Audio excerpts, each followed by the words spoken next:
9 Jam on YouTube. Welcome to Answers from the Universe and the Andronicus transmissions on Wolf Spirit Radio, Ever Beyond Radio, and Studio 9 Jam on YouTube. With your host, Jessica Ariel Morocco, featuring JP as the voice of Andronicus. Please visit www.readingsbyrael.com, that's A-R-A-E-L. We came from the future, by way of the past. I bought my ticket for the 15th century. We started moving through a hole in history.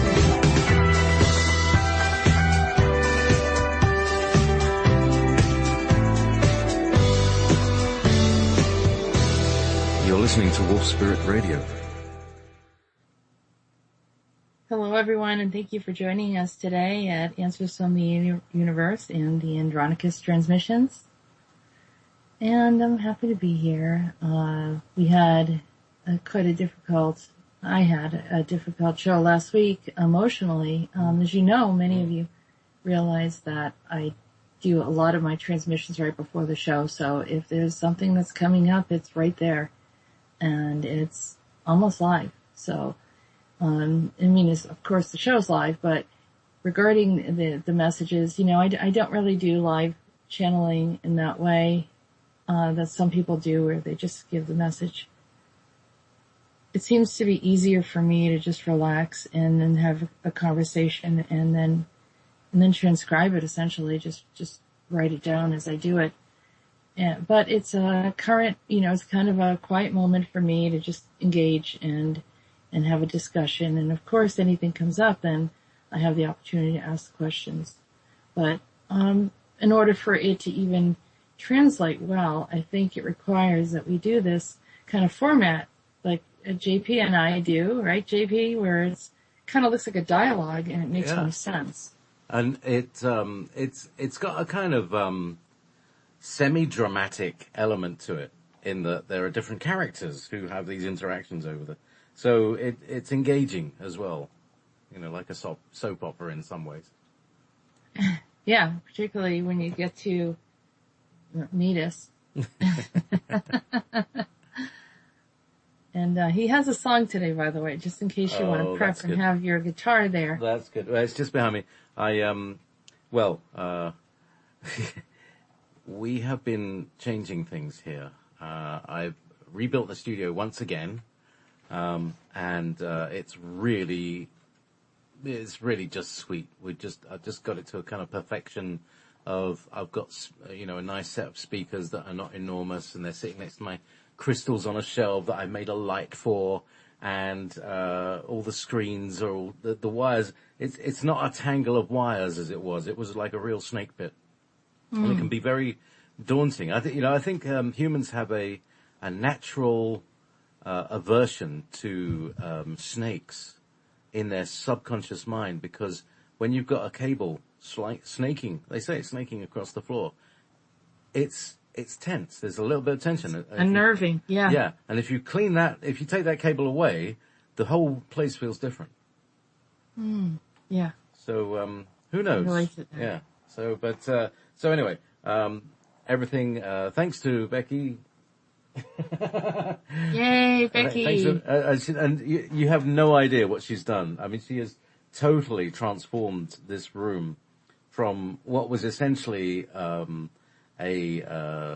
a studio and half a cupboard of old amplifiers and musical equipment.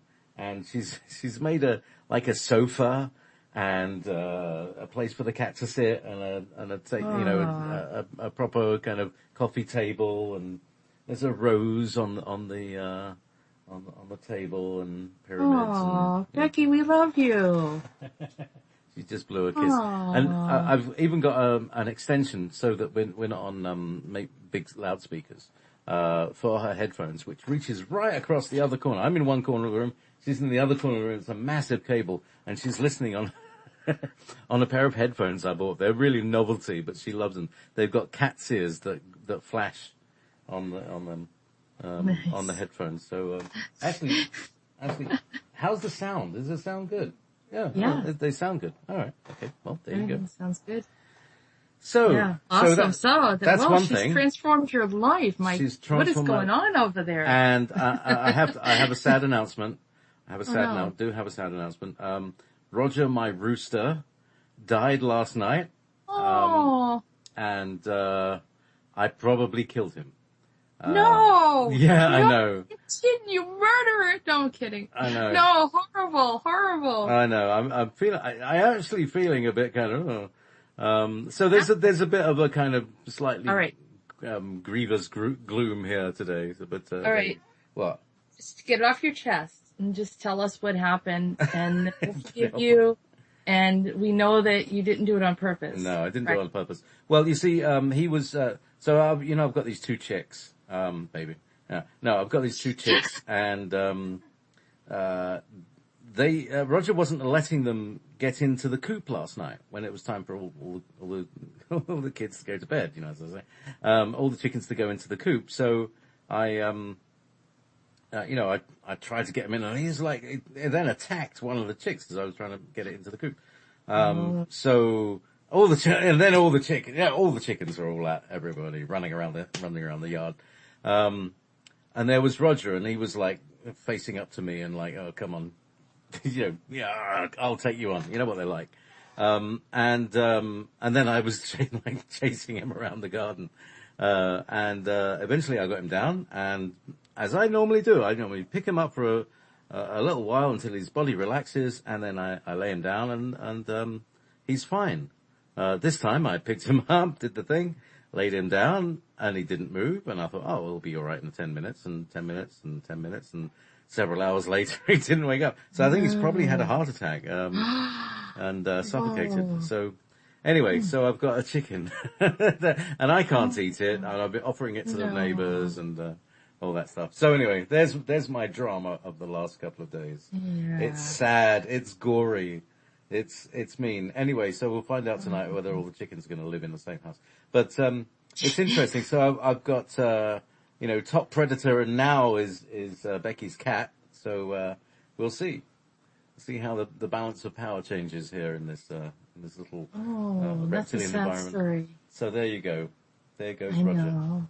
So you don't do a burial, you're gonna give it away. It'll be a Well, I did this with my guinea pigs. I mean, it was like they talk to me every day, and then all of a sudden, we go into the cage and one of them's dead. Oh God. It's like, they're old enough, and then so you go through the process of burying one, and then the other one's looking for that one, and it's I don't care what kind of animal it is, you still get attached, and they have their own personality, and you feel bad, and that happens.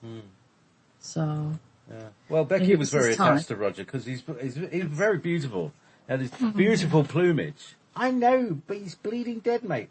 Anyway, that's a parrot, not a chicken. But he did have beautiful plumage, and so we'll see what happens. There may be some feathers incorporated in things. You never know. Yeah. Well, Roger, we're wishing you well on the other side. Yep. So we'll do the Book of the Dead for him, and yes. So. Yeah. Aside from that, how's things for you? I mean, like you said, it was a very emotional. And this is your conversation with Rhodan, or it was with Wyman, wasn't it? Well, Wyman tugs on my heart as well. He's so beautiful. It's kind of such an ancient wisdom, and it's the energy of the trees and the beauty of the original essence of life. It just touches my heart, and I can't help but be moved by it. But when Rhodan, I think I mentioned also what kind of got me going emotionally was the thought of Meetis saying that he wanted to go home at some time when he was a little boy, when he transformed into a little boy, and that sort of childlike feeling of like, I just don't want to be here anymore. And I suppose that, there's been times when I've felt that way. I know I've helped a lot of people that were at a point of desperation over the years. Many, many, many people. and people that have talked about suicide, people that have talked about heartache, people have talked about all different things. And so it's sort of just culminated there when I was thinking, and how many people have said to me, they just want to go home. They're not happy here. And so it was a lot of compassion, a lot of sadness that, maybe was built up within myself, and it sort of triggered. And then the whole thing was what Rhodan said about him coming together and being here. And then he was confessing that he was Helios, and to me that was huge. And it was a feeling of happiness that he was actually here. So it wasn't like a lot of like personal sorrow or anything like that, but it seems like that I've been communicating with them for a while, and communicating with people in general with challenges. And like I said, I hear a lot of sadness and a lot of difficulties and struggle, heartaches, a loss of loved ones and so forth. So maybe that was the day that it was a releasement, I guess. This last weekend has been... Hang on. Just realised my mic is a bit low. Hello. Yeah. Oh no, that's too high now. My last few days have felt very strange, and I definitely felt there was another time shift over the last weekend, another solar flare, and it's like things have suddenly changed. So it really feels like we're on a different timeline. It was just very unexpected for Roger. And also I just spoke to my neighbor, and I said, "Oh, how are you doing?" Talking about Roger. I said, "Oh, where's Pam?" And she said, "Oh, her mum died this morning." So, so that's, it's like, what's going on? Why is there so much grief? People are leaving. People are leaving because it's time to leave, because it's time to change, I think. Yeah. Well, there was a few things that happened. The future came into the present, and there was also an alternate reality experience that I visited Rhodan in. So immediately I'm starting to see him in different places, or a new place, exactly. Constantly changed. There's so many things that I have seen this week, in the past couple of weeks, that have completely blown me away. Epiphanies and realizations of different things. And also we're, I think, on the brink of getting a lot of information regarding the secret space program and in the nature of how a lot of things have transpired. And people and what they've done as far as getting caught in this super soldier space where they get continually used. And I'd like to at some point bring in James Rank and discuss it, because it seems to be paralleling some of my information as well, and others, probably about two others at least, maybe three. So as I think we're getting close to a big realization, and at some point we're going to put it all together and share it with everyone. So that's coming up, and of course, the ongoing things that are going on in the planet here. So just trying to continue to hold the space and helping people to have enough time to awaken enough that we can unify in a global shift, which is necessary as well. So, with that said, we also have 3 guests today. We have Viking Conrad, William Conrad Zeiderveld, as well as Keith Roberts. Today is going to be joining us at the second hour of the show.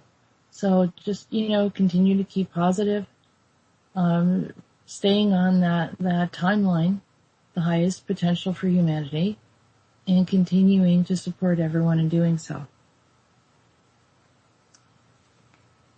So anyhow, you still there, JP? Where do you want to go? Yeah.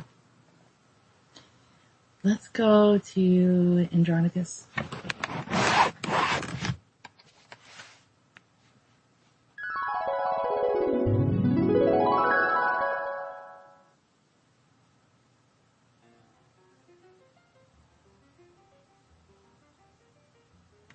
Hello, Suma. I'm here listening to some music. It's beautiful. Louis Armstrong is here as well. Where are you, Andronicus? It looks like a nightclub in the 40s. Somewhere in Nevada or California? I can't say right now. Stardust, that's all. Something like that. What are you doing there besides enjoying the music? Oh, I'm here to see who shows up. There is a live portal here, and many different ones are said to visit here this evening. Can you tell me the date and time? No, it would alter everything. So many different ones in disguise. I have a copy of the real Voynich manuscript, or should I say, the one that has the content everyone is looking for. I will hand it off in a briefcase that I brought with me. No one will ever suspect anything. What is in the original manuscript? Nothing you need to know about at this time. But you brought it up. Can't share the reason for revealing it? Well, it has to do with the change of time. The atmospheric change in the quantum field. Very few know about this. This is the very reason it seems odd for you at this time. Slightly out of cue, or music slightly out of note. A jagged edge on a smooth paint coat. Don't worry about it. It evens out. Try not to jump into the quantum space. It may be a bit volatile for you. However, if you do, it may cause a few kinks to unravel. See you soon next time. And then the music began to fade and the words, "Won't you come home, Bill Bailey? Won't you come home?" And that's all I heard. Andronicus.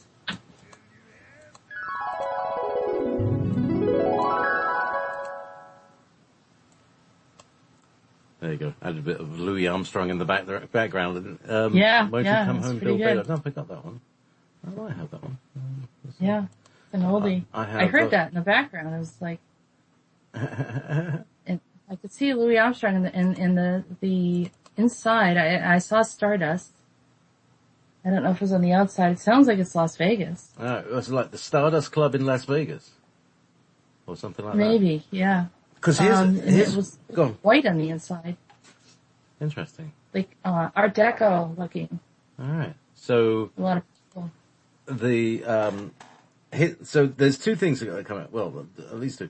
Number one is that, I heard that time travelers and people who go in and out of space, and times tend to go to old restaurants that have been there for a long time because they're a constant in space and time.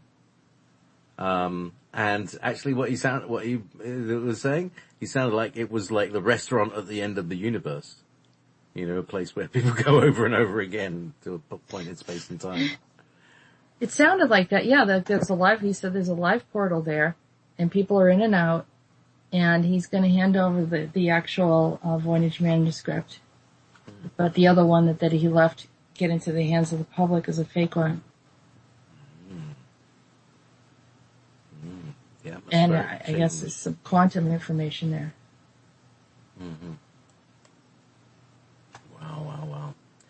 So, and then, of course, the Voynich manuscript. I can't say. Voynich manuscript. Yes. Yeah. And so he's really dangling one there, isn't he? Dangling. Oh, look at this! I've got this. Yeah, and then he doesn't say what it is, but then he sort of does. Mm-hmm. He sort of does, and then he tells me. It's funny because he tells me, "Oh, don't go into the quantum field." But if you do, you can, get rid of a few kinks there. You can unravel some things. All right. So I guess that's like, yes, do it, but I didn't tell you to do it. Yeah, it's one of these. You're not supposed to do it. Yeah, nobody wants you to do it, but actually you need to do it. Yeah. All right. So I don't know if it would affect anything in a negative way. We'll see when you come back. See if I've grown 3 heads or something. Some of those GMO things. Well, it made me think of the Beatles in an alternate universe, and the music in that always seems to be slightly off. Yeah. slightly out of key or out of music slightly out of note. And someone recently told me this story, and now I see how it relates to this, where there were two very, very talented musicians that were at a college dorm. And I'm trying to remember who told me this story. It was a great story. And the two of them were, very competitive. Both of them were very, very specific and extremely detailed, and, would never have one note out of tune, because it would just drive them nuts. And so they would go back and forth with, critiquing each other, and then it got a little nasty where, one actually went and altered, one of the instruments, and he made some kind of pipes that were lined up, and, the pipes were lined up in a certain way, but he cut one off slightly on the edge, so it altered the tone. So when he was prepared to do a presentation and he would go to hit on these pipes, that one would be slightly out of tune. And he didn't know that until he did the presentation, and it happened, and he was like out of his mind. He was like, what? I know that I had it exactly the way it was supposed to be. I don't know why it's wrong. And the professor, of course, graded him in a lower grade.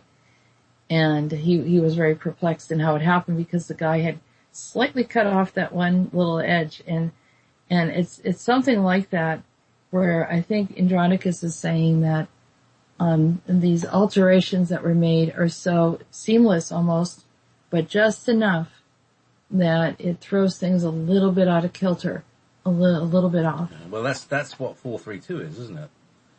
Yeah. The whole 440 is just a little bit out. Not so much that the average person can hear. Well, the average person can't hear that frequency, that difference in frequency. But if you were to play the two together, you'd hear this, it'd be a very strong vibration. Mm. 8 cycles. So I had that music, the Beatles in the alternate universe. So should we play that now? Why don't we play that now so people can get a feel for what he's talking about? Days Like These by the alternate. What do we call them? The alternate Beatles. The Beatles in a parallel universe. This is these. All right. So the idea of this is, and I am not convinced myself, but the idea of this is that digital music, like CDs, never happened. And so everybody's still using cassettes and cassette tapes. And somehow this parallel pole brought across this CD, not CD, this cassette tape of the Beatles. And this music was taken from this Beatles. And this is called Days Like These. Everyday chemistry. Everyday.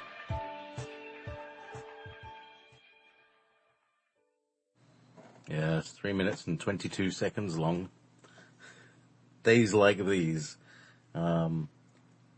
Bits of John Lennon's solo material there, wasn't it? Yeah. Jess? Art thou Down here. Sorry, I was talking along and answering and everything. But really? I was muted. Oh. I always love those telepathic conversations that we have. Yes. It'd be really weird if I actually had this conversation and you didn't hear me and I didn't hear you, and it worked. Right. Anyway, that would be weird, but thankfully we don't have to deal with that. No. So actually, I had that on the last Alex Collier's webinar. The audience could hear me.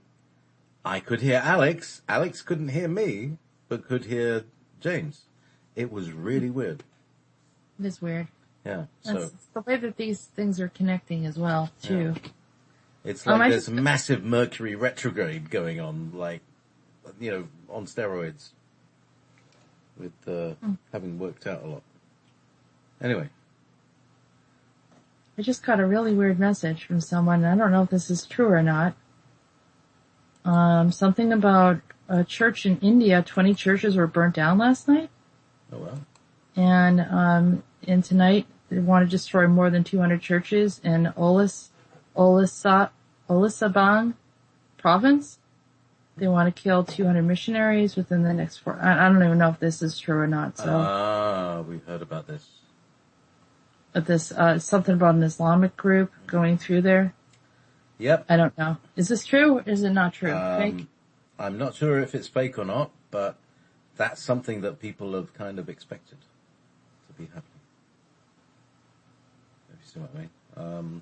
Yeah. After all the Crusades and all that stuff, they're now going after individual Christians. Well, the whole thing of, Pakistan being more Muslim, and they always had the Muslim group there too, but, to see this type of aggression happening in India would be shocking. I don't know. I hope not. I hope that's incorrect. And it's very difficult to assume that people are going to make sane judgments at this moment.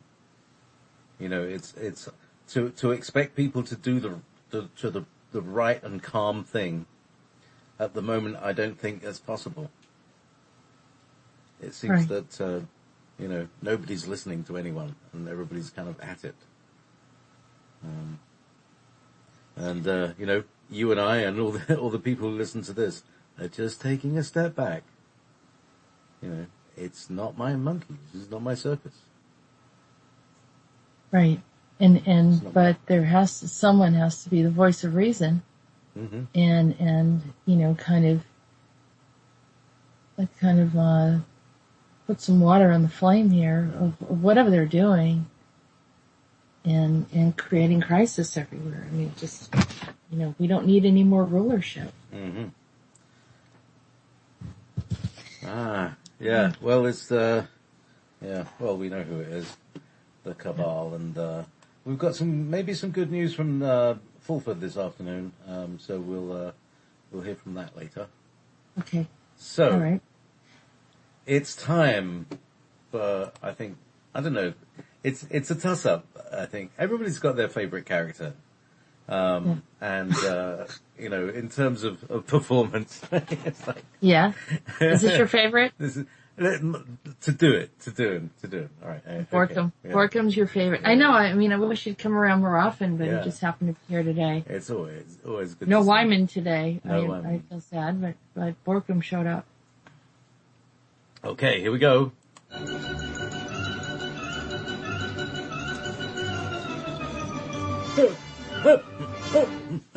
Suma, I didn't mean to disrupt your life, but I had to reach back in time to speak to you. I agree, the outcome doesn't go well according to this matrix and timeline. None of it is as we thought it would be. Only the strong survive in this harsh environment, and unfortunately the humans are not one of them who survive. Tell me, what is the weather like? Do the people long for food or rain? Tell me, do the children cry for their parents? And does time seem endless without purpose? I used to be impatient with these things. I didn't want to be bothered by much of anything until now. Now I miss it all. The sounds of time, the human sound of talking, singing, and even arguing. I would give anything to hear that again, Suma. The human race is worth saving. It's not about the biggest, the strongest, the best warrior, especially if it was at the risk of losing all. Yes, humankind has many promising qualities despite the poor decisions of a few. It seems like we don't have enough time to go through the process of multiple experiences. There is too much pressure right now, too many problems, and it seems like we're on hold, just like waiting for something to happen. Tell me, Borkum, can we change the future and remove it from our reality? Well, yes, we can.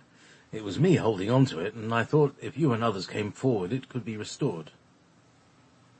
I don't know if we want to restore that timeline.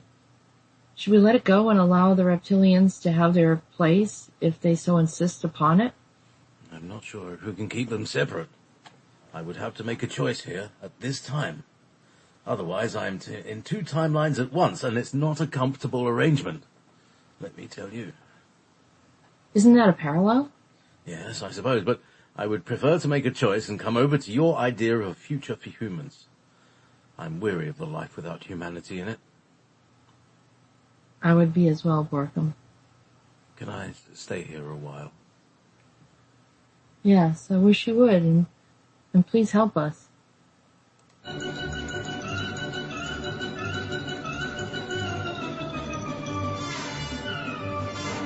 Oh.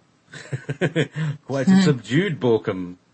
Oh, bless his heart. He's holding, so there's a timeline where It's the survival of the fittest, and we're not the fittest in this scenario, so the reptilians thrive, and we don't exist. And that's why they come back. I think, yeah. And I've heard people talk about this, reptilians coming back in time. So, I kind of wanted to know more about it. And I did have a reptilian show up, try to get me to go with him somewhere, and I said no. So I was assuming it was another attempt for, to hijack me again, and I said no. But anyhow, then Borkum came through, and I asked him to just kind of clear whatever's going on and resolve it, but he, at first wanted me to go into his future, and I didn't want to go there. It wasn't supposed to go there, and Shiva kind of held on to me, so I wouldn't. And then he, came forward this way. So we're trying to figure out how this works because it's not a parallel, but it's a timeline. And, I suggested that we go down another timeline that doesn't have that outcome. Grievous is the word. Yeah. Grievous, full of grief. So that would be. So are we safe? Yeah, because he's going to be here in our timeline now, and I think he's welcoming this reality, and I think at some point we'll shift it so it goes on to the right timeline, I guess. But we're all kind of doing it collectively, and that could be the reason why there was like a snag or something that made him want to come back. But anyhow, and let's see, we can go on to Rhodan next.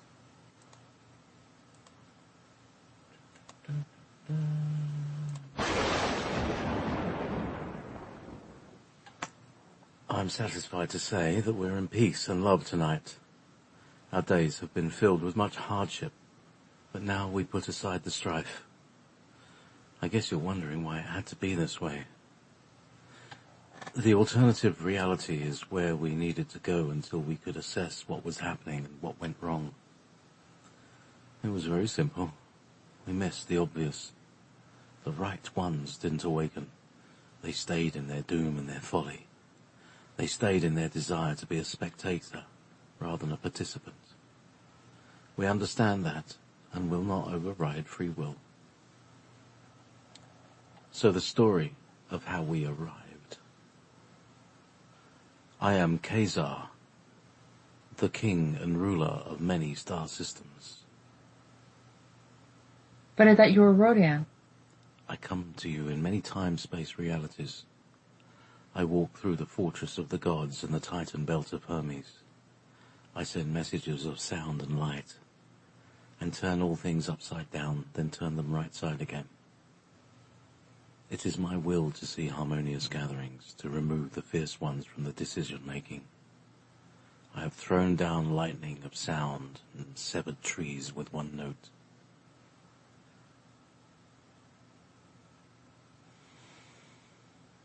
To me, breath is life, and life is eternal.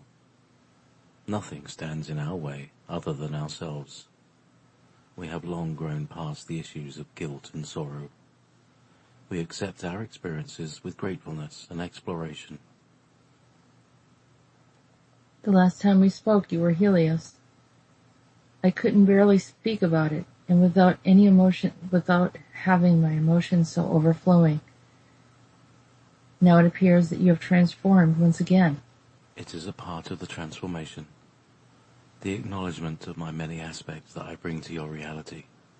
I came to you, or rather I drew you into my truth and reality, where you beheld a small space or tunnel, and then observed our sanitation lab. Everyone must enter through the sanitation lab before heading further into our civilization. You saw me as I was exiting the lab and headed through the hallway. I will admit, I was a bit surprised to see how you could find me so easily. I didn't know how I did it, but I can find many things. And in this case, I could find you. I must admit, I was surprised to see the mighty one in a wheelchair. So you wish to understand why I was in a wheelchair? Do you feel that a ruler cannot rule if he loses the ability to use his limbs? I suppose that I thought someone so powerful could self-heal and not need a wheelchair. What makes you think I need a wheelchair? How are you so certain this is not a prop for my enemies to see? I was told I would have a visitor today. Didn't expect it to be you. Neither did I. So you are no longer in Iceland? I can be at many places at once. More is ahead for you. Come here and hug me, child. There is much more ahead for all of you now. The war has been won, but other issues are still playing through. It's time for me to go now. Then Rhodan stood up, and a bright white sparks came off of him that made me step back. Don't worry, I won't hurt you. Tell the others I'm here.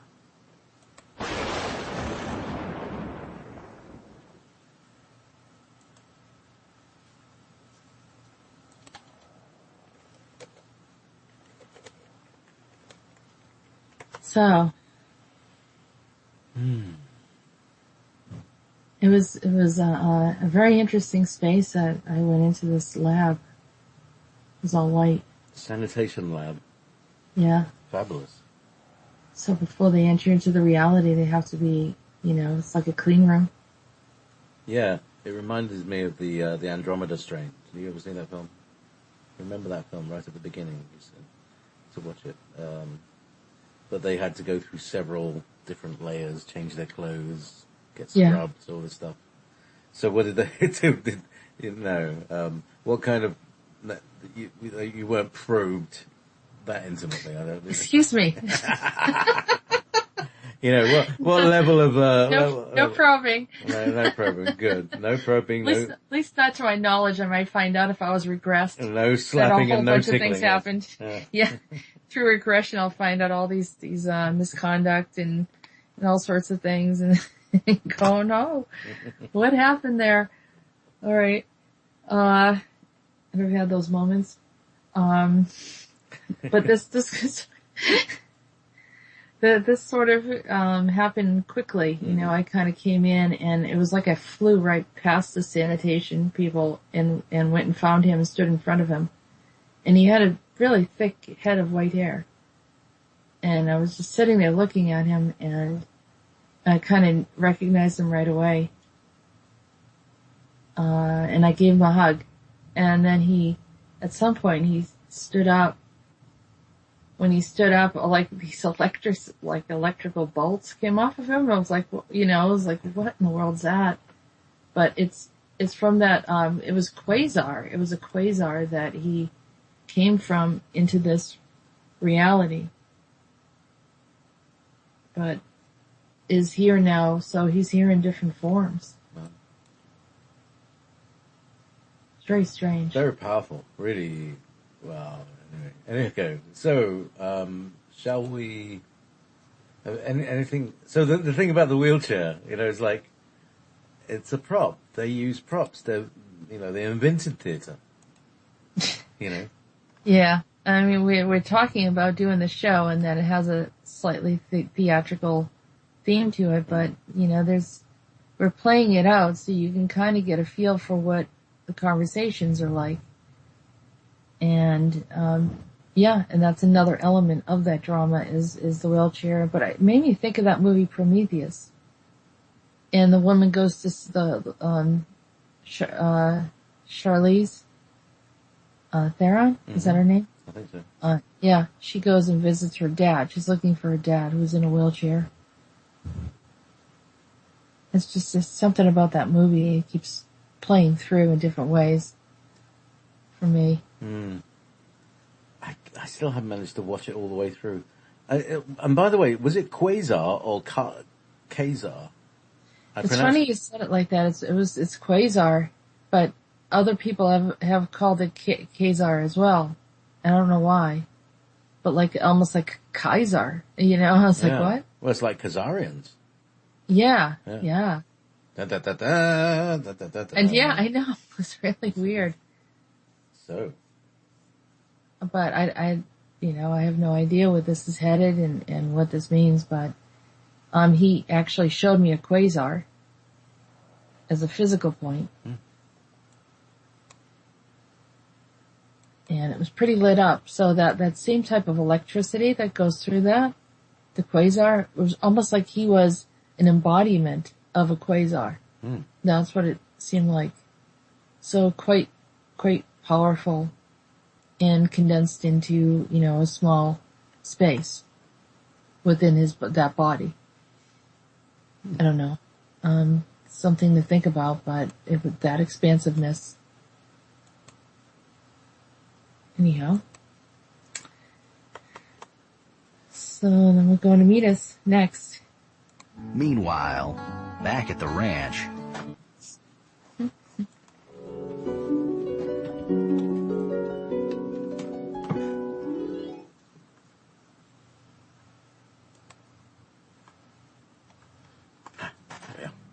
Hello, my lovey. What have you been up to these days, my Dahlia? I see you entered the land of the Elven again. Have you not had your fill of this place? I love it there. It's beautiful, really. Interesting and pleasant. I love the traditions and the sounds and nature. There's so many reasons to like it. Flower, don't you know you don't belong there? You're a guest indeed. A true legend, might I add. They know you by name. But this is not your origin. This is not where you should lay your hat. Refrain a bit from there, or the temptation grows greater. The pear, my dear, it is tempting a bit. Sweet to the taste, soft to the mouth. So amorous it can be but a depth of sweet-smelling flowers and send your heart spinning. This is where I lose you, my love. But then again, I heard you call me a hypocrite. Oh, once, maybe. Yes, you are a bit of a hypocrite, Meetis. You fawn over everyone without discretion. You try to tell me what all the rules are, but you don't pay attention to any of them regarding your own life. I am in fear that I will lose you, my dear, like the hatter lost his Alice. Who else will understand my ways? This is something that we both share and promised. Oh, I remember. We promised with our pinky fingers to never shut each other down, to never ever grow too old to remember our dreams of time and levity. So many are relying on us to keep the hope strong. This is what we all deserve in the end, my love. Innocence. I'm certain it never left us. I'm certain we can remember what it is to play, to frolic, to engage in a bit of mischief. Don't fall in love, my dear. Don't go away. You never call on me when you're in love. I don't believe I will change. I promise I will never change and still play with you.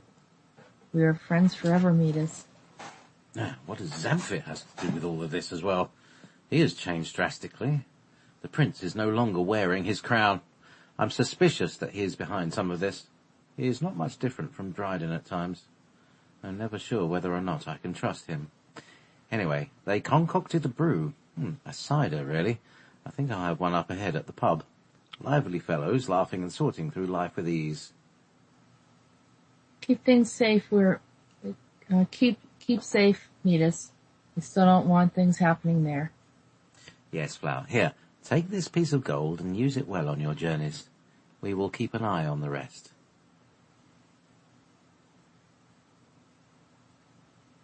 Oh yeah. Farewell, Princess.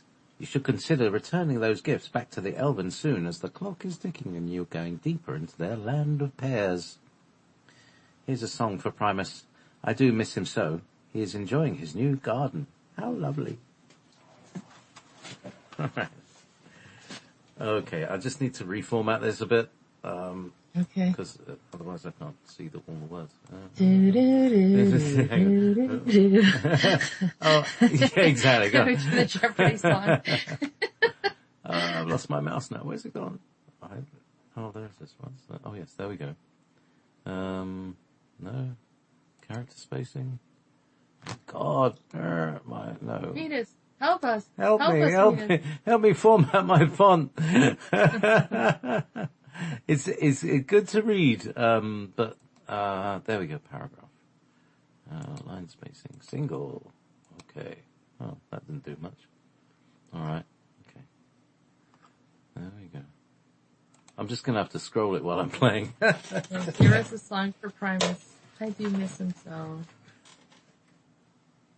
He is enjoying his new garden. How lovely. Isn't that sweet?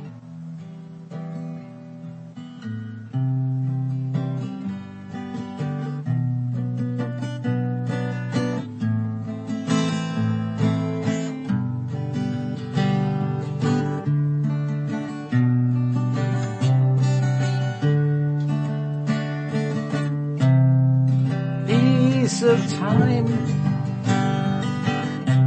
a snip of parsley, and a bag of potatoes and butter that's fancy.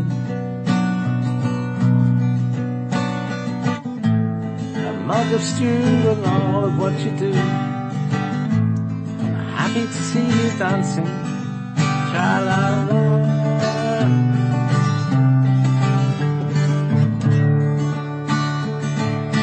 A parrot in a bar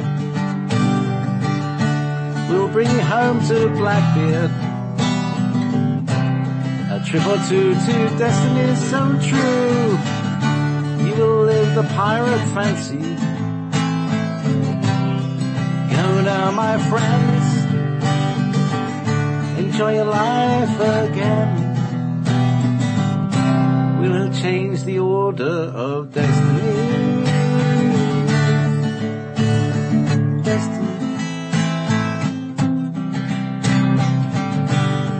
Farewell, good friends, a turtle dove in the end. I will find my journeys more happy. Be one with me. Let go what needs to pass here. La la la la.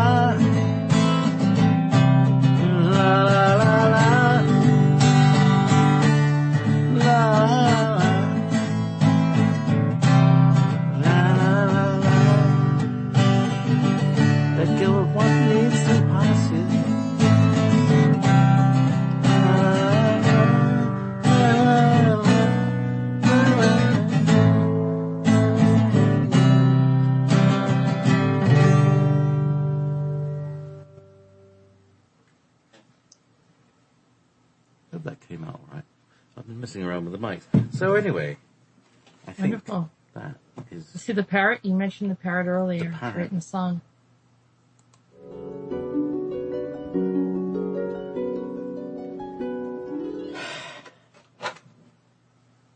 Well, sometimes I wish I would read the lyrics first and get an idea of the kind of meter, because it's just completely random, and it's lucky if it fits. It sounded great. It It kind of morphs a bit, but yeah, that worked. It worked. Yeah, no, definitely. Oh, So I think we're going to be bringing our guests, and we have some music. let's have some of those tunes. What did we have? Let's do Depeche Mode. Where's right. the Revolution? Okay. And then after that is Sade. Do you want to do them back to back? Sure, why don't we do that? And then we're going to be joined with the Viking, William Conrad Zeiderveld, and Keith Roberts from Revolution Radio.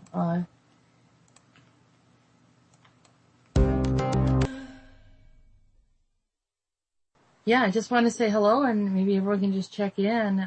Viking, how are you today? Doing okay. Just hanging in there, still at home. I've just been kind of feeling the atmospheric pressure here. I've just been very lethargic this past week. That happens when we're kind of getting queued up for something major. I feel. I just feel it in my bones. Like you were getting into your gardening. I know the last time we talked in your organic gardening, and something like that can energize you. But you're right. The energy has been shifting quite a bit. So kind of it's like ride the wave. You understand that. Yeah, I'm seeing. I'm starting to get this understanding. It's been coming to me that we could actually pick and choose the best timelines that are best matching and reflecting the essence of who we are. That we literally can't find the momentum. It's kind of an incursion of will and faith and belief that we can literally change our reality. I mean, change our reality to the point where it becomes a Mandela effect. And I'm seeing that can happen on an individual basis here. That everything that we have gone through as far as the karmic span can be remedied and actually can change and alter our perception of our present and the direction of our future. And done on the individual level can literally then affect and spill over into the conscious awareness of this planet. That's kind of what I've been toying with. Okay. Well, great. And Keith, how are you today? Well, I've got some whiny issues. I'm a little tired today. Yeah, I'm a little tired. Really, the short answer is I'm doing great. Things are moving forward and I'm in a good place and, have a lot of creative energy. But like, Viking there, I'm feeling a little lethargic today. I also just completed replacing a roof on a carport, which involved a lot of heavy lifting, getting the stuff up. And I'm feeling pain in my thumb joints now, which is super annoying. Cause you use think about it, you use your thumbs for everything. So I'm looking into various remedies. I know I need some good oils, for one thing, but, I'm wanting to know about, remedy. Knuckles from the chicken. Gristle. Chondroitin. Glucosamine. Mm-hmm. Chondroitin, glucosamine. Okay. It's the jelly stuff at the end of your bones is, needing. So do you actually chew on the knuckles or something? I mean, grind them up, make a soup, boil them up. You can buy the chondroitin in a pill form. That's another thing. Yeah. Yeah, but that's a lot more expensive. But I've also was told that, you take a can of sardines and eating the sardines whole, has a lot of the, direct type of, things that'll help that as well. And you can even make them into like a tuna type deal. Oh, okay. Well then, go and take some. Yeah, and you're getting those good oils to boot. Yep. I just, my own intuition is the oils are a good thing for that. Apparently, the Queen of England's favourite meal is sardines on toast. You thought I was going to say ground up babies with you, but anyway, it's sardines. Publicly anyway. No, don't go there. Wow. Well, anyhow, so, hang on, should we have a meanwhile? Should we have a meanwhile, Jess? Meanwhile, yes. Meanwhile, back at the ranch. Kind of reset the conversation. I mean, it started off with the rooster that died. Yeah, that's it. Reptilian hell. I've been battling against them. And hey, I was wondering, do reptilians have diaphragms?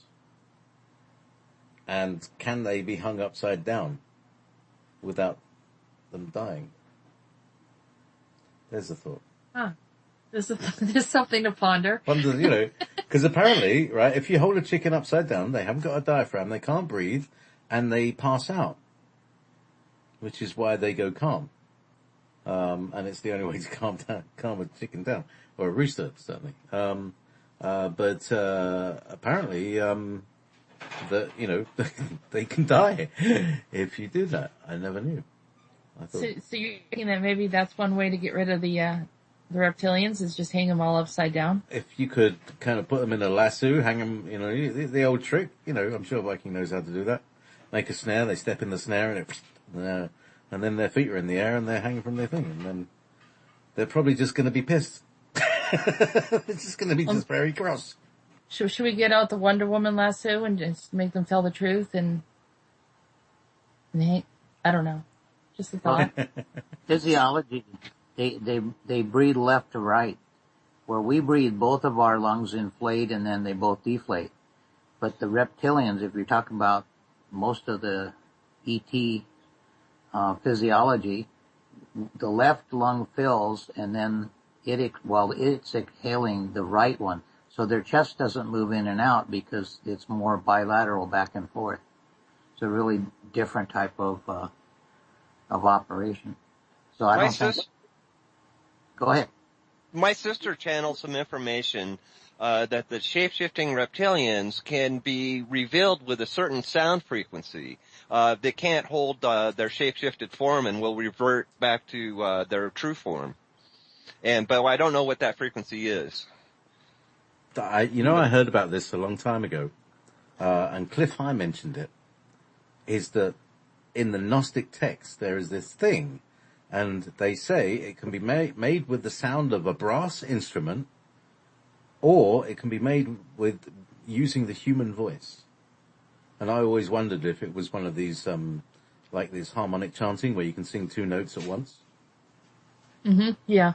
Yeah. I was actually singing that to a wasp today. I was singing his note and kind of playing with the harmonics of it. Can you do that? What, right now? Yeah. Okay, hang on a second.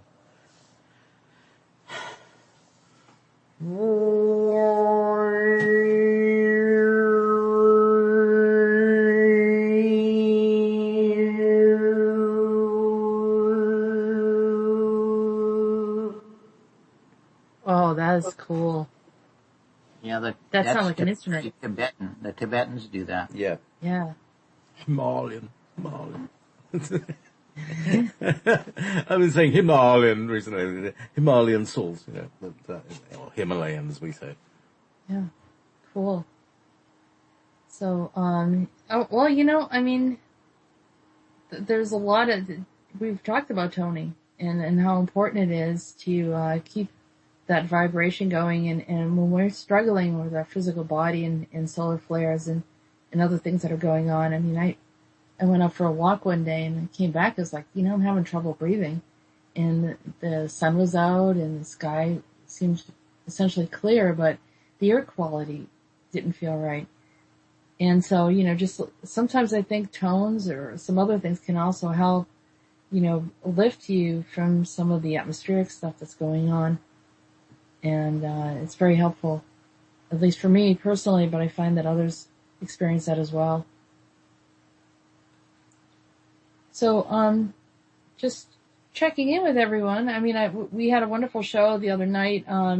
Keith, tell us a little bit about your show so people know about it and they want to listen in and they're up late at night and want to catch one of your interesting topics that you're discussing.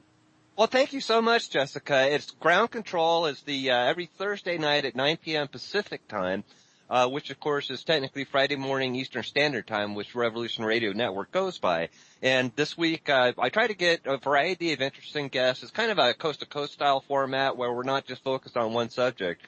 And sometimes we'll do roundtables, which you, of course, joined us with Conrad and Viking the last week, and we just had a blast. I thought that was a really fantastic show. The energy was great. This week we're going to have Rebecca Hardcastle Rhodan talking about exo-consciousness, which is a subject that's very near and dear to my heart, having had so many experiences in communications, including with a positive reptilian and Greys and various different Pleiadians, Andromedans, and Lyrans as well. So that's what we got going this week. We've had science fiction writers. We've had the former Prime Minister of Defense for Canada on. So it's a really broad kind of format. I always enjoy being on your show. It has a nice lifting feeling. I feel like, even though it's late for me, although these days nothing's really late, I just enjoy the upliftment and, this sort of, the energy. You keep it at a nice frequency. Well, the primary thing I want to communicate is self-empowerment. And, that is, I believe, if we can shift our consciousness, that's how we can create the future, much like Viking was talking about. And it's very interesting, for the last week and a half or so, my message I got was that decide what you want, because you're going to get it, and do it now. And that very much dovetails with what Viking would say with, choosing your reality and your timeline and all that. We are reality generators, so let's make this future the incredible, abundant, loving place that we so richly deserve and have been divorced from. Absolutely. And so, we continue to do that, and, it's just, a round table is a round table, and people just come in and have, specific ideas, and then one talks afterward, the other person, and just expressing whatever that feels right at that moment. And I think that's when some really cool epiphanies come through. People say things that they haven't even thought of before, or it correlates to something else, and that group environment seems to trigger quite a bit. And I always encourage people, when you're doing things, to do things in a group, and then look at the dynamic of it and how it's all flowing. It's really amazing, actually. And also the parallel paths we're on, because I had that same exact message reflected back with two people on Revolution Radio Network that hadn't heard my shows. One was Jay Parker, who's a very interesting fellow. The other was Janet Lassan. And she was talking about the astrological alignments that are really empowering us to choose what we want. Really think about it. Decide what it looks like, how it feels, what tools that you want to have, to generate, the form that you want it to take. Yeah. And someone was hold on a second, Viking. Someone wanted to know if they can listen to the archive of the show that I was on with you. If you can direct people to that. Yeah, absolutely. Absolutely. You do have to pay for it. At some point I'm planning to start putting those shows on YouTube and linking them to my website. But I've just been so busy with other things. Life just has its own plans for you, it seems. But, yeah. You can go to, freedomslips.com, and, for $5 you get full access to the archives for a month, and you can download them and, have at them. And, that's very inexpensive, and it's a donation-oriented network that doesn't pay anybody. I don't get any money from that. It just merely keeps the lights on and the servers running. So, and at $5, that's, and like I said, at this point I should have been posting them on my website already, and I apologize for that, because they'll be free on my website when I do that, which is keithaz.com. And that was last Thursday evening. Yeah, last Thursday. Yeah. Yep. Yeah. And it's ground control. Look, it's actually listed in the archives. It's listed under Major Tom. Okay. Perfect. A Viking. Sorry, I didn't mean to cut you off. And Viking also does the Galactic Interstellar Council, for those of you that are not familiar. You wanted to share something? Yeah, but before I go into that parallel dimension, I want to just mention that Conrad and I are also on Keith's Sunday show, right, Keith? Your 9:00 slot, which that is correct. We were just on last night and just had a blast, and it's just so enjoyable to have Conrad and you join me as my cohorts, and we always have really positive up energy, with still being fearless about, tackling the deep issues, the challenges that face us. And it's a call-in oriented show. So all of you listening, tune in, and I always give out the call-in numbers and my Skype contact if you want to join by Skype. So this is a format where you can participate, and I'll, I always am conscious to give everybody time to really express what they, what it is they want to express. You won't be sitting there listening to me rant for 20 minutes without getting a word in edgewise. In other words, you'll have a space to really participate. Yeah, so that's the each listener, someone that's listening in, like in the chat room that we have here. Yeah, that they yeah, can just come in and start talking and asking questions, right? As long as you're civil and aren't, using a lot of cuss words, as long as you're respectful and aren't, everybody is welcome. All are welcome. I've had as many as 12 different callers on at a time. Cool. So, what brought to mind here when Keith was speaking was in being able to develop your highest potential and be able to choose what you want in life, which is kind of like manifesting your highest potential or manifesting your visions or manifesting your passion. But it's important to have a direction, especially at this time, because it's through this course of action, this choosing from our free will. It's really important to have this momentum, to have this kind of solidarity where you are in progress and you're in progress of fulfillment. Whatever that is, as Keith is saying, choose something, choose something that's reflecting your passions and your love and your highest interest in life that's going to be co-creating with humanity, that's just going to be able to share with humanity, to be able to add to its greatest and highest potential, because now is the time. Now is the time. There's too many people out there still waiting for aliens to appear and make it better, and still waiting for, it's like proverbial carrot in front of the donkey. You can sit there and have every excuse in the world, and it's not going to bring in this magic of manifestation, because you have to have a momentum, a polarity, something to attract, to create an attraction. This attraction is your innate power of just your belief and momentum and magic. It really is important to create this, to imagine and envision this at this time. Conrad. Yeah. A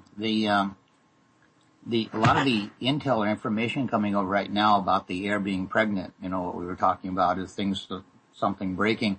They're starting to explain part of what it is, and a lot of people are asking, there's so many light workers, why don't they kind of organize and get together? And so they're bringing out the information that the actual people that are leaders now, or people that are bringing information through, are out doing it already in an organized manner, and all that, the information they're bringing through is the same channeling information that a lot of different people are bringing through. It is completely organized, and it was prophesied as the 144,000 in the biblical text. That is speaking of the light workers and how they're bringing it forward and bringing this information through, and it was being explained by Magenta, a lady named Magenta Pixie. She wrote the book Masters of the Matrix, and it was really brings a lot of awareness now of how these light workers or family of light are bringing the same information through from a whole bunch of different ways, and each one may be bringing a little bit different information as people ask questions or the information wants to come through. And also that it's not so much as we're shifting timelines back and forth, we're actually writing our timeline. And they wanted to really make that point. And that was brought forth by this morning in a revelation by Sananda, who, was Jesus incarnate. And a very good, clear message about how the gifts of heaven would be coming within the next few months of this year. It's only the last vestige of the cabal holding things back, and therefore the Chinese elders who are overseeing the financial and energy benefits coming through that will help. And he also explained that there was a statement made also in the biblical texts, which says the first shall be last and the last shall be first. And I never really caught on to what that meant. And finally today, from his message, I was able to understand that the people that have been taking the sort of cabal type figures who are first as far as their wealth and their control and everything, they will be last. And the people that are last, the people that have gone years and years, paycheck to paycheck, or just earning enough money to get by, or maybe moving out in the country and growing a lot of their own food, people that are last will be first. And that's also because of the prosperity packages that are coming right now. And this is like the first time I've heard Sananda actually talk about prosperity packages. Usually his messages are very high and very interesting, and they're not specific to what's happening in the next weeks or months. And so the whole thing is coming together to where everybody on our planet will pretty quickly realize that we are creating, just like Keith keeps bringing out, and he's been doing it for like 2 or 3 weeks now, about we are generators of our own program. Reality. Our own reality, exactly. And so the message we've been talking about on on the council that we've been doing and on Keith's show is really the information they're bringing forward right now. It's an awareness that everybody's gaining, and this will, over the next weeks and months, it will be brought out more and more in various ways.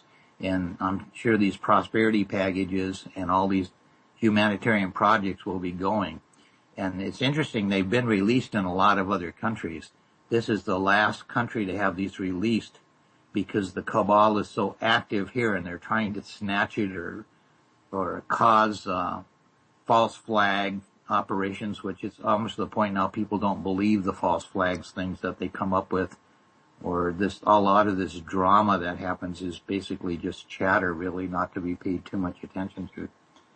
So that fits in a lot. So Conrad, a lot of people were discouraged about the Agarthan group, and that they didn't have any leverage and any influence over what was going on as far as, the RV, and there's huge amounts of discouragement regarding that. And I know that a lot of people feel like, well, it's been going on and on and on, and there hasn't actually been a point where, it's come to fruition. I still believe. I honestly do. I feel that, that something is going to break, and when it does, then other things will happen. What we don't want to see is, of course, something terrible to happen in order for this to happen. But I'm being optimistic that everything's going to have its right time and place. But so you're saying that Sananda is working with the Agarthans in supporting this, or did I interpret that the wrong way? No, actually, all of this movement forward is all happening in heaven's time at just exactly the right time, and it's all being widely coordinated. And the Agarthans, the entire fleet, which is all different groups of people working together in not so much a military way, but in a protective way. And they're ready at the fore for whatever it is that Prime Creator is having happen next. And it's pretty much laid out now, and they're going on the plan, but it's being done extremely, extremely careful. And then as far as all the white hat militaries of all the different countries around the world, they're all in unison to do things, but not prematurely expose information that will upset the public, because everything is so emotionally dicey on the entire planet right now. So they're doing it in such a way that it works smoothly, and that's a very important element, especially when there's a lot more, I'd say, angelic, not so much control, but help right now. And we should be relaxing our energy and focusing and moving forward with confidence, not being in a state. It's so amazing because over the last few weeks and even today, people are coming to me for different things, like an emergency at their house. They have this leak and and their water heater doesn't work. And I've been able to go over within like 10 or 15 minutes and say, well, your water heater isn't working because the propane tank is out of water and it's a gas heater. So I shut the tank and the heater off. And the water faucet leak, I disconnected something and put a cap on, and I have to radio show now coming up at 3 o'clock, so I have to get back to my house, but call me if you need anything. And people get so involved, the kind of thing that Keith handles from day to day, he was talking about. Some people just get really, they're not used to working with physical things and they have one day off, they have to do everything in one day, it's a lot of that, but the guidance right now is really to relax and focus and move forward with confidence. And I think that's what we're all really doing. Keith? I want to mention about fear. We are getting a lot of information that's scary, and just changing paradigms is frightening. We all kind of like things to be the same, and so we know what we can do. And then we're getting a lot of information that is frightening. And then on top of that, of course, part of the agenda of the controllers, New World Order, whatever term you want to pick, they literally feed on fear, especially when we look at the causal level, the energetic level, particularly in regards to non-physical entities. That is their only that's food to them. So what I want to suggest is that be aware of your fear. I can't say I'm free of it, but what we can do is increase our sensitivity so that if we feel fear, we can really unpack it. Just concentrate on it, meditate on it, see what that picture is that you're showing yourself in your mind that's scaring you, and really let it permeate your whole body so that you can get the information, get the message, because it's always a message. Many people just run their day-to-day lives in fear and never take the time to figure out what it is and actually deal with it. So you stress your adrenals, you stress your whole body. Once you unpack it and see what that picture is, then you can explode it, because the future is fluid. We don't know what's going to happen. The things may turn out completely differently from what's frightening you, or it may be something genuine that you need to take action right now to deal with, regardless. So once you feel that fear, go ahead and explode it, let it run out, let it release, and realize that your best choice is to be in a positive up mode. It's healthier for your body. You can look back and laugh at it. Oh, that scared me. What was I thinking? Or maybe it was that, I just needed to take these actions and now I'm good. Whatever the answer is, because it's going to be unique to each individual and what it is they're coming on. But one of the most powerful defenses we have against the kind of psychotronic mind assault, the mind control that we're being faced, is to be of good heart, to operate out of love. So be okay with feeling that fear and being sensitive to it, and but then be aware that you can let it go and you can operate. You have the ability to control your emotional state. You don't need to be a victim of your own emotions. This was something took me a long time to learn. When I first got the information that I can control my emotional state, it was in regards to my relationships with women and how I would really overstress myself thinking, this isn't going to work, or whatever kind of fears I had about that. So I'm not saying don't push away the fear. Don't suppress it, because it's just going to be there and fester. Let it out, let it pass through you and release. And then you can operate in the present, and believe me, your decision making will be so much better. Plus, you won't be in an energy state that is vulnerable to psychic vampirism. or manipulation. Fear is one of the biggest tools that is used to manipulate us. Well, that's interesting you said that. I was looking in the chat, and Cafe Racer in the chat said, your fear, found a quote, your fear is 100% dependent on you for its survival. And that was a quote by Dr. Steve Maraboli. So it's true. I mean, we're the ones that feed into it, and thank you for sharing that in the chat room.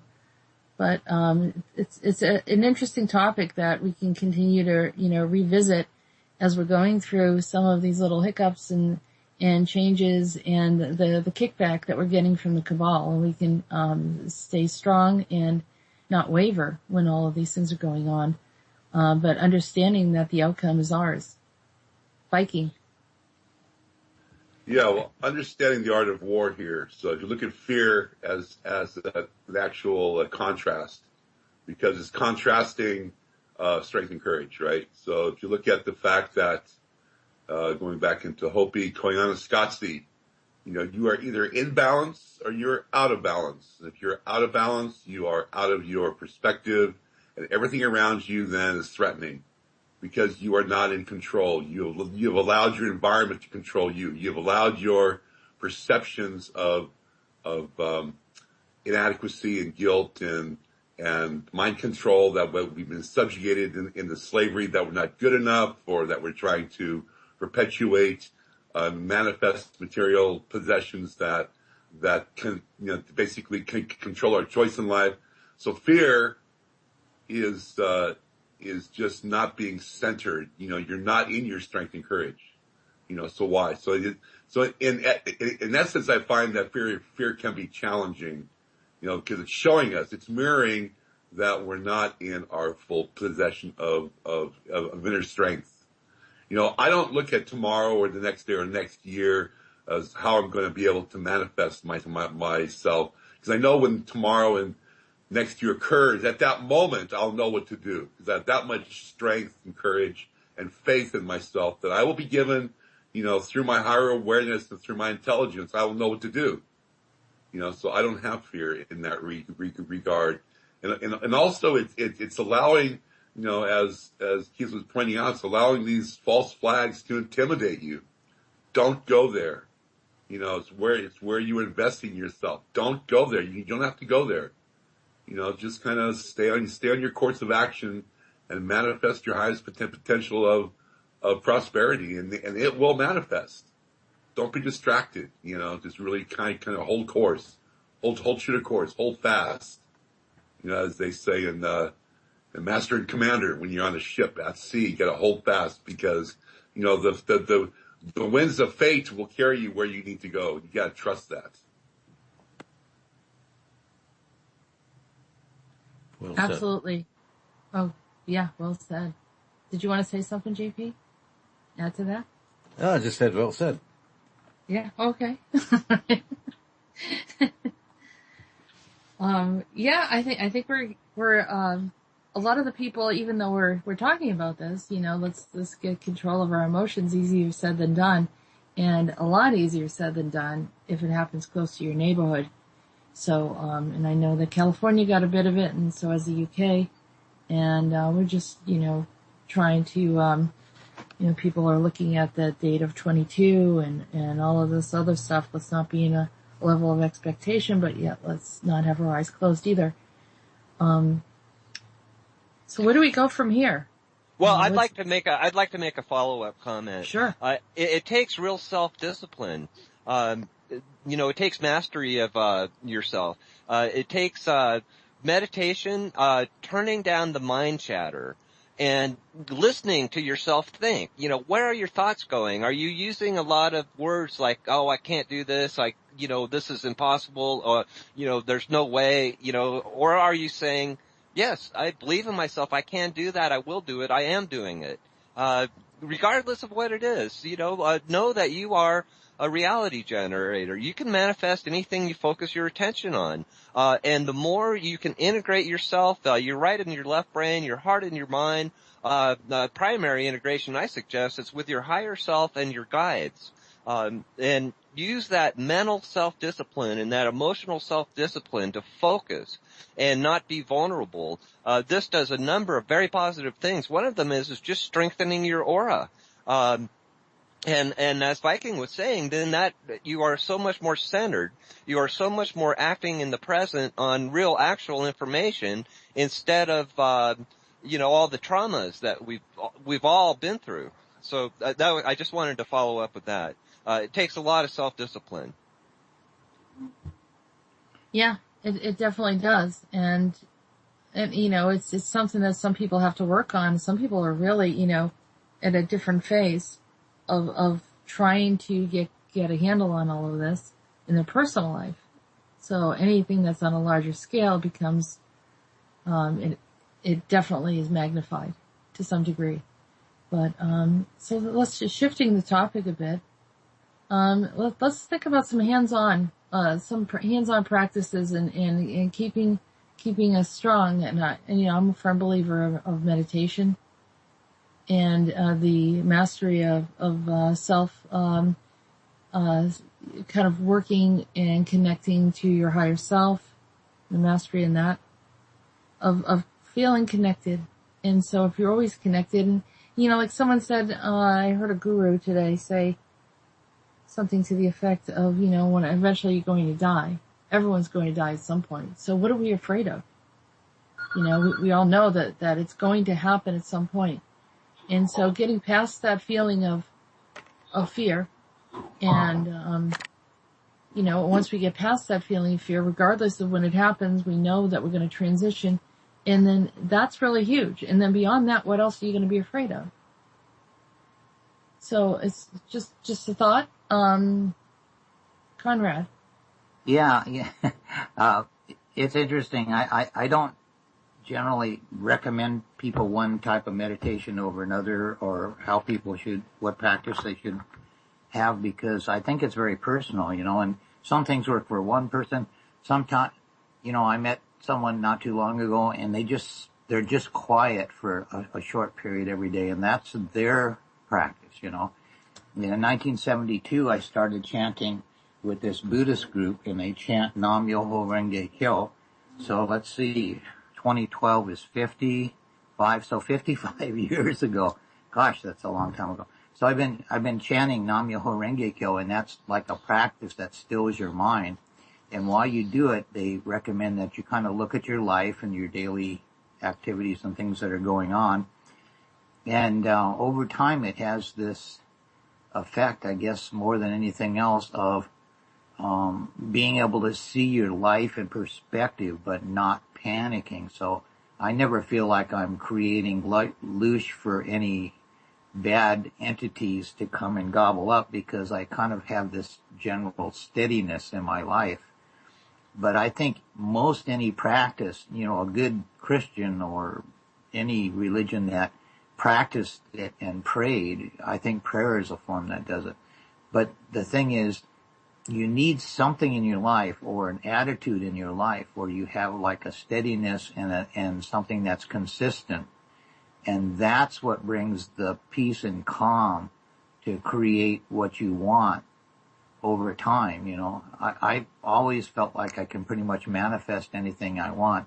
And I usually manifest what I need and then go back to my art or whatever else I'm doing, I don't keep working at a job unless it's to get to a certain place that I can move past and then go back to my life, which generally everything I do I consider the same, whether it's music or whatever it is, it's all the same, And so now I'm going through this wonderful phase right now where I'm moving out to a little more out in the country from the town I'm in now, and setting up all these gardens. So every day I'm playing Paul Bunyan and taking 30 of these 80-foot timbers out to put around the edges of the garden, and then when I get out there, I throw them on the ground and I arrange them and I cut the grass around them, and I'm getting ready to take the topsoil out and put them in, and I've got all the little plants ready to plant in.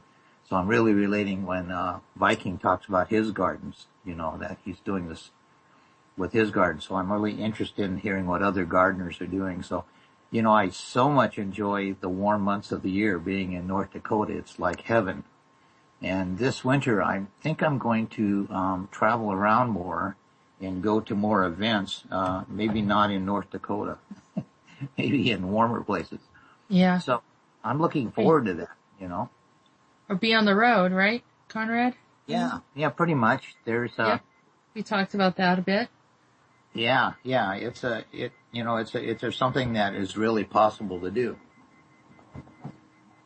So, we're starting to wind down. We got about 15 minutes left of the show, maybe a little less than that. Viking, would you like to share with us? Yeah, you were saying about connecting to your higher self and connecting to your higher awareness, and then Conrad's talking about disciplines and a form of meditation. Discipline is just focusing the mind. It's being able to allow it to find a connectivity to your higher awareness, be it through your skill sets, skill craft, or skill arts, which definitely you need a discipline to be a musician, be an artist, to any kind of engineering. This all have very unique disciplines, which then create a focus. So when you're connecting to your higher awareness through your passion, through your gifts, that we have all been, we've all been incarnated here on this planet with special gifts that we can then culminate and create a mastery, as Keith has been pointing out, and be able to share this with humanity. It creates connecting with your higher awareness. So in order to connect, we have to understand we're disconnecting from our baser reality of illusion.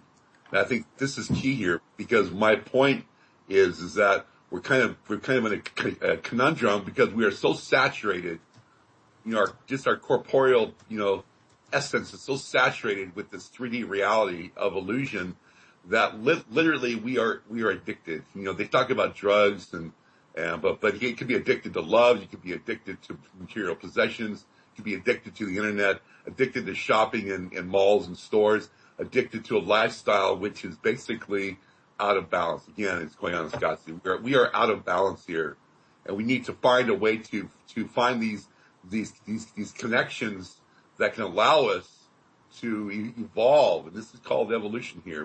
We're evolving to a higher state of being. So we have to disconnect in order to connect. We have to also allow ourselves, time. But you just can't start pulling plugs. You have to find yourself an avenue that when you disconnect, it's like going into AA or NA or any of those A's, where they give you a focus to be able to then put your attention in awareness. And in this case, we are disconnecting from this dark art awareness, this dark cabal control, and be able to then connect to a higher state of love and light. So it's literally not paying attention, not engaging, and not having, I think the main thing here is not having judgment. The dark art, you cannot change the cabal. You cannot influence the cabal. They are who they are. They are dark. They are evil. They are bastards. It's not up to you. It's up to you not to get involved. Disconnect. Let them have their space. Everybody has their space here. Everything's in divine order. You don't have to play into it. So you disconnect from this false illusory reality that they've created. You create your own utopia.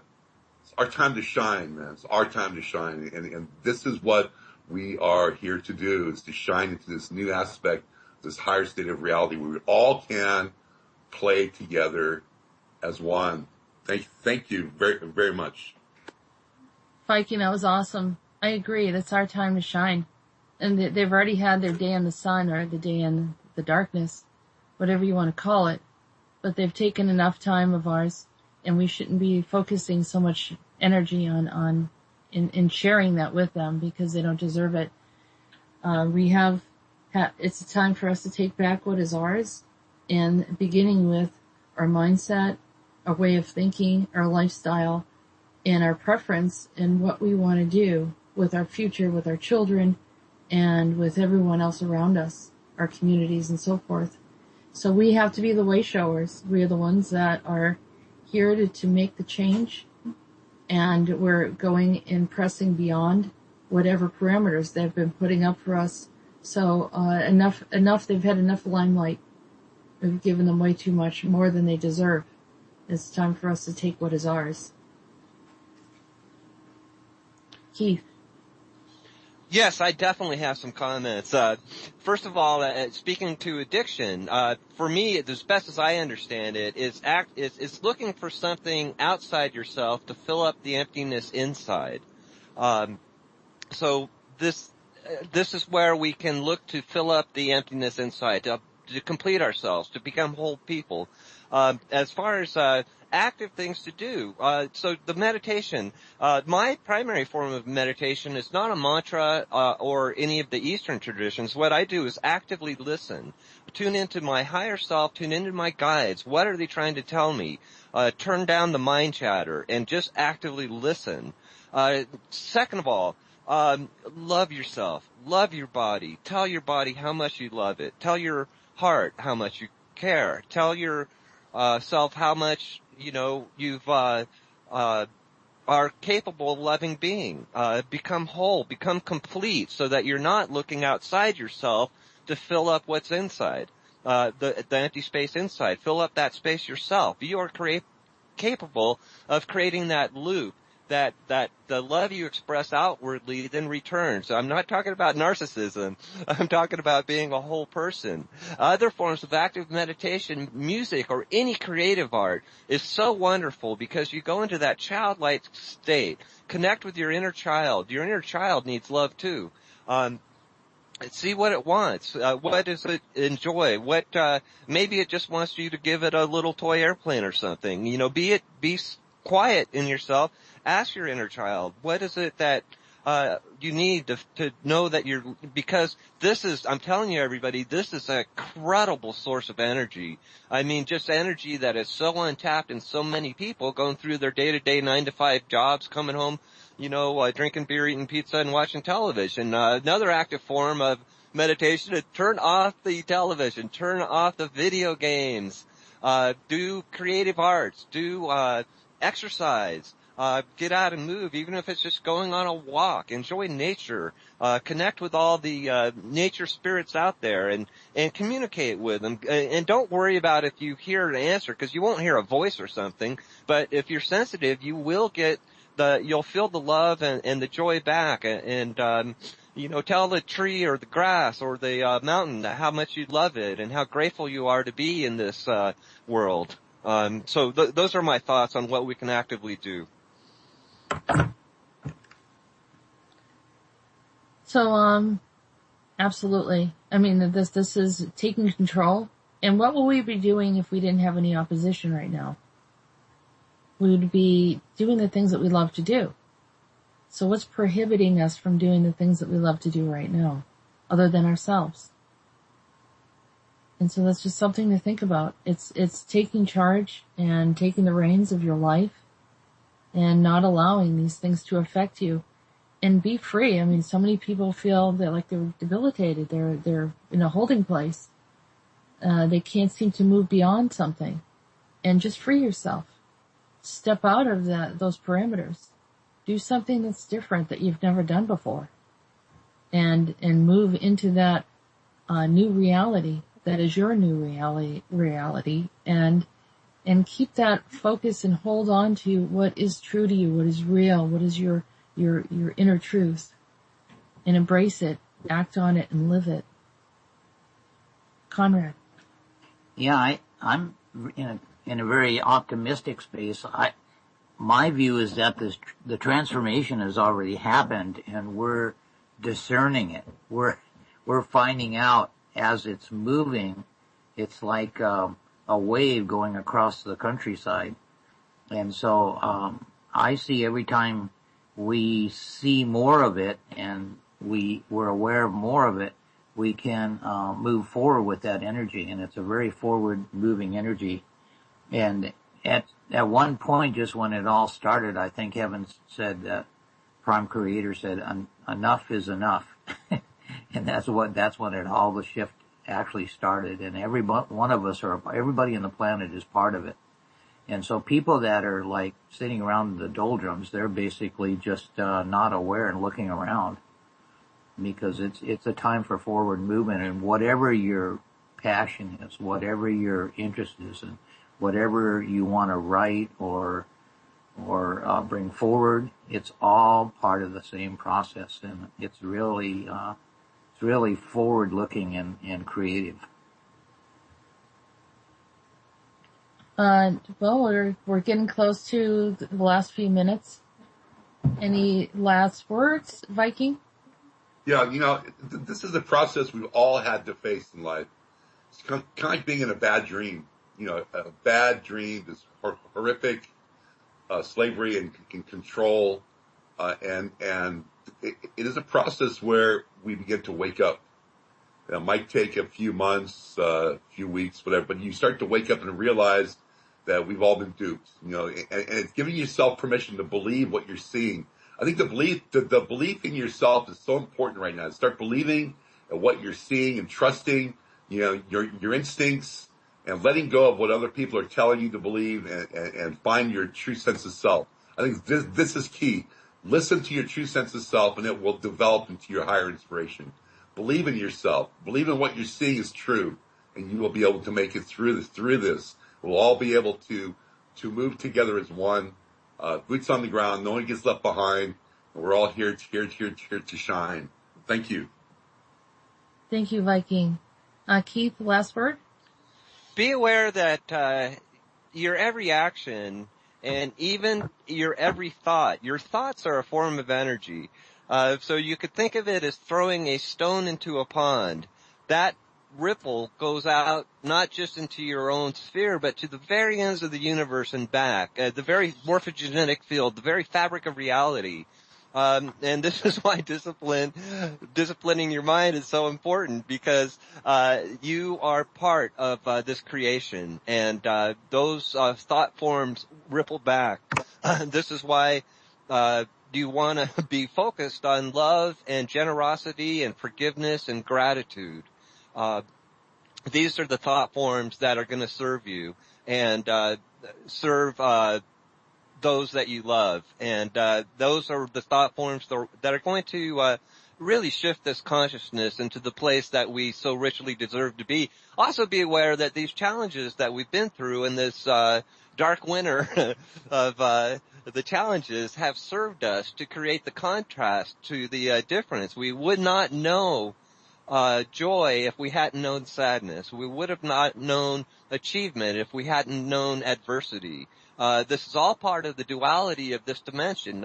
When I say there are no enemies, there is no enemy. I get a lot of heat for that, but what it means is you use spiritual law to divest those that would enslave us of any power, and then you return that power to yourself by acknowledging that you are a reality generator, and hence can create the world as you desire, what your heart's desire is. If you operate from the heart, you just can't go wrong.